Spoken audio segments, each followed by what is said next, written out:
हे दोस्तों नमस्कार, आपका स्वागत है आपके अपने चैनल स्टडीज मेंशन में। दोस्तों आप में से काफ़ी लोगों के क्वेश्चन आ रहे थे सीबीएसई इंप्रूवमेंट मार्कशीट को लेके।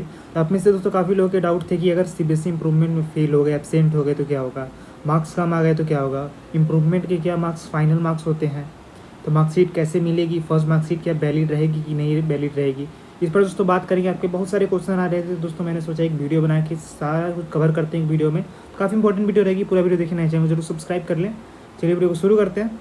तो सबसे पहले दोस्तों स्टार्ट करते हैं कि आपके जितने भी क्वेश्चंस हैं उसके बारे में दोस्तों हम बात करेंगे एक के बाद एक, ठीक है। तो पहला दोस्तों आपका जो क्वेश्चन आया हुआ है कि मार्क्स कैसे हम कैलकुलेट करेंगे, ठीक है। सबसे पहले इसका मैं आपको बता दूं कि देखो मार्क्स आपको जो आपकी मार्कशीट मिलने वाली है सीबीएसई इंप्रूवमेंट की, वो कैसे रहने वाला है। सबसे पहले दोस्तों आपको बताना चाहता हूँ, अगर मान लो कि अगर आपने 5 सब्जेक्ट में एग्ज़ाम दिया है, ठीक है, 5 सब्जेक्ट में एग्ज़ाम दिया है सीबीएसई इंप्रूवमेंट का, तो इसमें से अगर आपने आपके जो मार्क्स हैं 3 में इम्प्रूव हो जाते हैं, ठीक है, 3 में इम्प्रूव हो जाते हैं अगर आपके मार्क्स, तो आपके जो वहाँ पे जो मार्क्स लिख के आएगा, आपकी इम्प्रूवमेंट जो मार्कशीट होगी, ठीक है, जैसे कि इम्प्रूवमेंट मार्कशीट में आपके जो मार्क्स होंगे, जो आपने लिख आपके जितने मार्क्स आए हैं, अगर कम आए हैं पिछले मार्क्स से या ज़्यादा आए हैं, उस सारे आपके यहाँ पे लिखा होगा, ठीक है। ऐसा भी हो सकता है दोस्तों कि ऐसा नहीं होगा कि आपके जो बेस्ट मार्क्स होंगे वो लिखा होगा, ऐसा कुछ भी नहीं होता है। कि काफ़ी लोगों को ऐसा लगता है कि जो हमारे बेस्ट मार्क है दोनों मार्कशीट में से वो लिख के आएगा, ऐसा कुछ भी नहीं होता है। जितना भी आपने स्कोर किया है, भले ही आप उसमें फेल भी होगा किसी सब्जेक्ट में तो भी लिख के आएगा। अगर आपके मार्क्स कम आ गए तो आएगा, अगर ज़्यादा आ गए तो भी मार्क्स आपके आएंगे, ठीक है। तो ऐसे होता है, ठीक है। तो अब यहाँ पे दोस्तों एक बात और भी कन्फ्यूजन होती है काफ़ी स्टूडेंट्स को कि जो आपके मार्क्स होते हैं कैसे कैलकुलेट होते हैं, ठीक है। तो ये बता देता हूँ आपको कि जैसे कि आपके मार्क्स जो आए, पहले जो आपके मार्क्स थे वो आपके 50 मार्क्स थे, ठीक है। आपने इम्प्रूवमेंट दिया, आपके मार्क्स आ गए 70, ठीक है। तो अगर आपके 70 मार्क्स आ गए तो आपको 70 मार्क्स वाला जो यहाँ पे 70 मार्क्स आपके आए हुए हैं, इसको कैलकुलेट किया जाएगा, ठीक है। जब आपकी परसेंटेज कैलकुलेट की जाएगी तो इसको की जाएगी 70 वाले मार्क्स को, ठीक है। अगर किसी स्टूडेंट ने 5 सब्जेक्ट में एग्जाम दिया, ठीक है, उसके पाँचों सब्जेक्ट में इम्प्रूव हो गए मार्क्स, ठीक है, पाँचों सब्जेक्ट में उसके मार्क्स अगर इम्प्रूव हो जाते हैं तो उसको क्या होगा कि जो पिछला वाला मार्कशीट है उसका, जो पिछला वाला, उसके जितने भी मार्क्स होंगे इम्प्रूवमेंट वाले मार्क्स से वो अपने मार्क्स उसी से सिंपली कैलकुलेट करेगा, ठीक है। उसको पिछले मार्क्स से, पिछले मार्कशीट जो है ना, उससे कुछ खास मतलब नहीं रह जाएगा, ठीक है। तो आपका जो पिछला मार्कशीट है उससे मतलब नहीं रह जाएगा, उतना मतलब नहीं रहेगा। आपसे जो मार्क्स कैलकुलेट करोगे वो नए वाले मार्क्स के, नए वाले मार्कशीट के हिसाब से कैलकुलेट करोगे। अगर आपके मार्क्स मान लो कम आ जाते हैं, अगर आपके मार्क्स 75 थे, ठीक है, अगर आपके मार्क्स 75 थे और आपके मार्क्स आ गए 50, ठीक है, इसमें क्या होगा, इस ऐसा दोस्तों काफ़ी लोगों को काफ़ी चिंता है कि अगर मेरे मार्क्स कम आ गए तो क्या होगा। तो देखो अगर आपके मार्क्स 50 आ जाते हैं तो कोई दिक्कत वाली बात नहीं है। 50 मार्क्स अगर आ जाते हैं आपके, तो आपकी 75 पहले वाले मार्क्स देखा जाएगा, क्योंकि दोनों में से जो आपका बेस्ट मार्क होगा उसको देखा जाएगा, ठीक है। तो आपने 1 सब्जेक्ट, 2 सब्जेक्ट, 3 सब्जेक्ट जितने का भी दिया हो, तो आपका दोनों में से जो बेस्ट मार्क्स होगा उसको देखा जाएगा। 75 पहले थे आपके तो 75 ही देखा जाएगा। अगर अब यहाँ पे दोस्तों दूसरी एक बात मैं और कर लेता हूँ कि जो आपकी मार्कशीट, अगर मान लो कि कोई स्टूडेंट ऐसा होता है कि अगर वो फेल हो जाता है बाई चांस, ठीक है, इम्प्रूवमेंट में फेल हो जाता है या अब्सेंट हो जाता है, ठीक है, तो इसमें क्या होगा कि अगर कोई स्टूडेंट फेल हो जाता है तो कोई उसमें ऐसा डरने वाली बात नहीं है। आपके जो पहले वाले मार्क्स हैं ना, पहले वाले जो मार्क्स आए हुए थे, जो आपके ओरिजिनल मार्कशीट के मार्क्स है, उस मार्क्स को आपको देखा जाएगा। जितना भी आपके मार्क्स आए हुए हैं, उस कम है ज़्यादा है जितने भी हैं, उसी मार्क्स को आपको कैलकुलेट करते समय उसको देखा जाएगा। क्योंकि आप जो एग्ज़ाम दे रहे हो उसका नाम ही इम्प्रूवमेंट है, उसको आपको फेल करने के लिए थोड़ी दिया जा रहा है, ठीक है। तो वो मार्क्स आपके इम्प्रूवमेंट के लिए ही आपको दिया जा रहा है, इसलिए आपको फेल नहीं करना है। बस आप इम्प्रूव करना चाहते हो, आपके मार्क्स भले ही कम आ जाएँ, पिछले मार्क्स देखा जाएगा, फेल हो जाओ पिछला मार्क्स देखा जाएगा, ठीक है।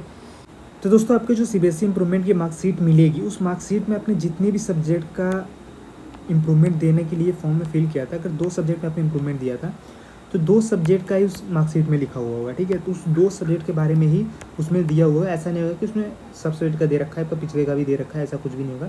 उसमें आपके पास 2 सब्जेक्ट का दे रखा रहेगा। अगर मान लो आपने मैथ का दिया था, फिजिक्स का दिया था, तो जितने भी आपके मार्क्स आए हैं, 70 मार्क्स आ गए, 65 आ गए, तो दे रखा होगा। तो आपको मैं एक मार्कशीट दिखाता हूँ, पिछले टाइम की मार्कशीट है, इसको देख सकते हो आप। इसमें क्या क्या दे रखा है, ऐसा ही आपका इम्प्रूवमेंट का मार्कशीट होगा। तो यहाँ पे दोस्तों देख सकते हो, यहाँ पे आपको लिखा हुआ होगा प्राइवेट कैंडिडेट करके, ठीक है। तो यहाँ पे देखो लिखा हुआ है प्राइवेट कैंडिडेट, ठीक है। यहाँ पे आपको प्राइवेट कैंडिडेट ऐसे लिखा मिलेगा। अब यहाँ पे नीचे आपको दोस्तों लिखा हुआ होगा अपीयर्ड फॉर इम्प्रूवमेंट, ठीक है। तो यहाँ पे आपको अपीयर फॉर इम्प्रूवमेंट लिख के आएगा, लेकिन कोई भी ऐसी कोई बात नहीं, इम्प्रूवमेंट आपने दिया है तो बहुत अच्छी बात है। अपीयर फॉर इम्प्रूवमेंट लिखा रहेगा, इससे कुछ खास मतलब नहीं है, ठीक है। यहाँ पे आपको परिणाम लिखा रहेगा, रिजल्ट के पास यहाँ पे एक्स करके लिखा हुआ रहेगा, ऐसे ऐसे करके, ठीक है, ऐसे लिखा होगा। और यहाँ पे दोस्तों आप पहले से पास हो चुके हो तभी आप इम्प्रूवमेंट दे रहे हो। कुछ स्टूडेंट ऐसे सोचते हैं कि वो क्या इम्प्रूवमेंट दे रहे हैं तो पास नहीं हुए हैं, तो ऐसा कुछ भी नहीं है। आप इम्प्रूवमेंट दे रहे हो ताकि आप पास हो चुके हो, इसीलिए यहाँ पे एक्सेस करके लिखे आता है रिजल्ट के पास, ठीक है। बिना अगर कोई स्टूडेंट फेल है तो इम्प्रूवमेंट कैसे दे सकता है, ठीक है। तो कुछ स्टूडेंट टेंशन उनको ये होता है कि क्या हम इसको पासिंग सर्टिफिकेट माना जाएगा कि नहीं माना जाएगा। तो आप पास हो चुके हो तभी तो दे रहे हो उसको, ठीक है। आप बिना पास के तो किसी सब्जेक्ट में इम्प्रूवमेंट नहीं दे सकते, तो पास हुए हो तभी तो दे रहे हो, तो ये बात है, समझ गए। अब यहाँ पे दोस्तों देख सकते हो कि आप यहाँ पे इन्होंने 2 सब्जेक्ट का दिया हुआ है, मैथ का, फिजिक्स का। तो यहाँ पे इन्होंने यहाँ पे देख सकते हो यहाँ पे 63 आए हुए हैं इनके मार्क्स, ठीक है। 63 यहाँ फिजिक्स का दे रखा है, तो यहाँ पे 28, और यहाँ पे जो प्रैक्टिकल के मार्क्स है 27, जो मार्क्स कैरी फॉरवर्ड हो गए होंगे पिछले साल वाले, तो उनके 55 दोनों मिला के हो गए 55 मार्क्स आए हुए हैं। तो ऐसे आपको दे रखा होगा। 2 सब्जेक्ट का इन्होंने इम्प्रूवमेंट दिया था, तो मार्कशीट में 2 सब्जेक्ट का बस दे रखा है। अगर 1 का दिया होगा तो 1 का दिया होगा, 5 का दे रखा होगा तो यहाँ पे 5 का दे रखा होता, ठीक है, ऐसा है। अब काफ़ी स्टूडेंट को ऐसा है कि क्या उनका जो पिछली मार्कशीट है, प्रीवियस मार्कशीट, वो वैलिड रहेगी कि नहीं रहेगी। तो बिल्कुल वैलिड रहेगी, उसको भी आप लगा सकते हो जहाँ ज़रूरत पड़ता है आपको, ठीक है। इसको भी लगा सकते हो जहाँ आपको ज़रूरत पड़ता है, तो कोई इसमें ऐसा नहीं है। अब दोस्तों काफ़ी लोगों का ये क्वेश्चन है कि क्या इम्प्रूवमेंट के मार्क्स जो होते हैं क्या वो फाइनल मार्क्स होते हैं, क्या जितने भी मार्क्स आ जाते हैं वो। तो मैंने इसका आंसर दोस्तों इसी वीडियो में आपको पहले भी दे दिया, लेकिन मैं फिर से बता देता हूँ कि इम्प्रूवमेंट के मार्क्स कोई भी फाइनल मार्क्स नहीं होता है। अगर मार्क्स आपके कम आ जाते हैं तो पहले वाला जो आपका मार्क्स वो देखा जाता है, ज़्यादा आ जाता है तो आपका जो ज़्यादा मार्क्स है वो आप लगाओगे, ठीक है। तो परसेंटेज कैलकुलेशन आपको अगर मैं इसको समराइज़ करूँ, पूरे जितना भी मैंने सब कुछ बताया आपको, अगर यहाँ तक अपने वीडियो देखा तो आपको काफ़ी कुछ क्लियर हो गया होगा। तो मैं इसको समराइज़ करूँ तो यही कहना चाहता हूँ कि बेस्ट जो आपके दोनों सब्जेक्ट के जो मार्क्स होते हैं उसको देखा जाता है, ठीक है। जिसमें आपके कम मार्क्स आए हैं वो जिसमें ज़्यादा वाला मार्क्स आपको देखा जाता है। 5 सब्जेक्ट में दे रखा है, तो अगर 5 में अगर आपके मार्क्स अगर इम्प्रूव हो जाते हैं, भले ही 1 मार्क्स ही इम्प्रूव हुआ हो, 1-2 कुछ भी मार्क्स इम्प्रूव हुआ है, तो आपके 5 जो आप कैलकुलेशन करोगे, परसेंटेज जो कैलकुलेट करोगे उस 5 वाले मार्क्स से करोगे जो आपने इम्प्रूवमेंट देखी कि आपके 5 में ज़्यादा नंबर आ गए, ठीक है। अगर ऐसा हो जाता है कि 4 में 1 में कम हो गया, तो एक जो मार्क्स है वो आप पिछले वाला मार्क्स से कैलकुलेट करोगे। तो आई होप इसमें से जितना भी मैंने कुछ बताया आप समझ गए होंगे। अगला क्वेश्चन कुछ लोग का है कि क्या मार्कशीट कैसे मिलेगी हमें। तो देखो मार्कशीट जो है बाई पोस्ट आती है, जो आपने एड्रेस फॉर्म में डाला होगा तो उस एड्रेस पे आपको मार्कशीट मिलेगी। मार्कशीट आने में कम से कम 1 महीने का टाइम लग जाता है। तो उस समय की दोस्तों जब रिजल्ट आएगा मार्कशीट के बाद में उसके बारे में डिटेल में बात करेंगे। अभी जो इम्पोर्टेंट है मैंने आपको जितने भी कन्फ्यूजन थे दूर कर दिया।